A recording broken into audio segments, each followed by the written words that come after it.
اور اب آپ کو بتائیں گے وفاقی حکومت نے پاکستان میں رجسٹرڈ افغان مہاجرین کے قیام میں 1 سال کی توسیع کر دی۔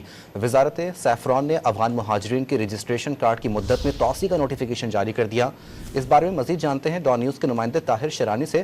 طاہر، بتائیے گا 1 سال کی توسیع کیوں کی گئی ہے؟ دیکھیں، جو رجسٹرڈ افغان مہاجرین کے لیے رجسٹریشن کارڈ کی مدت تھی وہ 30 جون 2024 کو ختم ہو گئی تھی، تو اس کے بعد وفاقی کابینہ نے یہ منظوری دی تھی کہ 1 سال کے لیے مزید توسیع کی جائے گی، جس کے بعد اب وزارت سیفران نے افغان مہاجرین کی رجسٹریشن کارڈ کی مدت میں توسیع کا نوٹیفیکیشن جاری کر دیا ہے۔ توسیع کا اطلاق 1 جولائی 2024 سے 30 جون 2025 تک ہوگا۔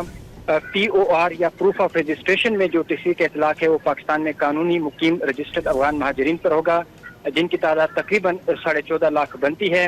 نادرا کی جانب سے جو پروف آف رجسٹریشن کارڈ ہے ان کی مدت میں توسیع کی گئی ہے، اور اس حوالے سے باضابطہ وفاقی کابینہ کے فیصلے پر عمل درآمد کر لیا گیا ہے۔ جی بہت شکریہ طاہر شیرانی۔